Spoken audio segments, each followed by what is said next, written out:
Danes odkrivamo spominsko obeležje vsem tistim, ki so zaradi vojne in vojnih grozot ter nečloveškega ravnanja tukaj sklenili svojo življenjsko pot. Branje zgodovinskih virov in številna pričevanja nam upodabljajo grozovite razmere, v katerih so živeli ujetniki. Nečloveško ravnanje z njimi, še posebej ravnanje s sovjetskimi ujetniki, je povzročilo smrt številnih, ki danes počivajo na pogrešnem pokopališču. Danes se njihovega trpljenja, njihove smrti spominjamo spoštljivo in s ponovljeno mislijo, da se take strahote ne smejo zgoditi nikoli več. Današnja spominska svečanost je lep dokaz odnosa, ki ga ima naše mesto do preteklosti, do zgodovine, do trpljenja vojnih ujetnikov v Mariboru. Mi smo se na nek način opravičili, ne zato, da bi bili krivi, ampak zato, da je to bilo trpljenje, muke, ki so jih ljudje preživljali prav v našem mestu.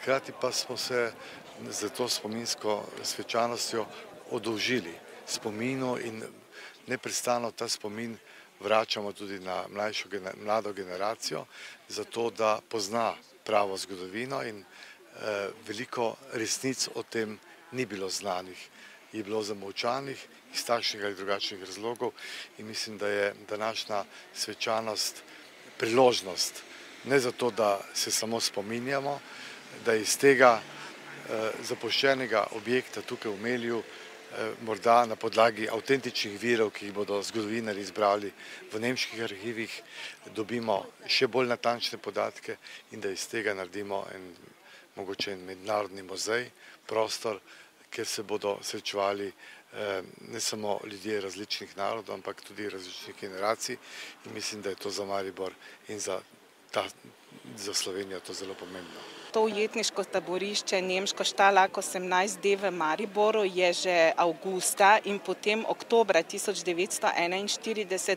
obiskala mednarodna delegacija Rdečega križa. Ugotovila je, da je to eno izmed najbolj zanikrnih taborišč v takratnem nemškem rajhu, da je kuhinja premala. Saj si predstavljajte, da so za nekaj tisoč ujetnikov iz melske vojašnice z garami vozili hrano v tole carinsko skladišče. Nadalje so ugotovili, da so tudi higienske razmere neurejene, neustrezne in da bo v kratkem lahko izbruhnila kakšna epidemija. In to se je res zgodilo, kmalu je izbruhnila epidemija tifusa. In ker niso bili sposobni ali pripravljeni urediti teh razmer, je to taborišče delovalo samo do novembra 1942, nato pa so ujetnike prepeljali v avstrijsko Vagno.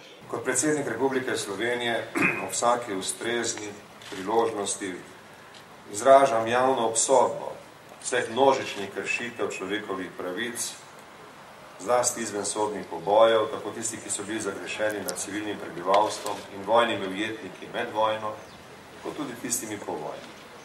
In tudi danes ponavljam, vedno in povsod je treba jasno obsoditi ravnanja, ki so povzročila preganjanje, trpljenje milijonov ljudi in smrt. V največjem obsegu je bilo na seznamu skoraj 14 tisoč vojnih ujetnikov, vendar na tej lokaciji v mestu, torej pri carinskem skladišču in v Melju, je prebivalo mogoče samo 14% od te številke vojnih ujetnikov. Ostale so potem poslali v tako imenovane Arbeitskomande ali delovne komande, delali so na kmetijah, v mariborskih tovarnah, odstranjevali neaktivirane bombe, čistili ruševine in podobne zadeve. In tisti, ki so bili poslani v delovne komande daleč od tod, se niso vsakodnevno vračali, ampak so pri tistih mestih, kjer so delali, naredili zasilne barake.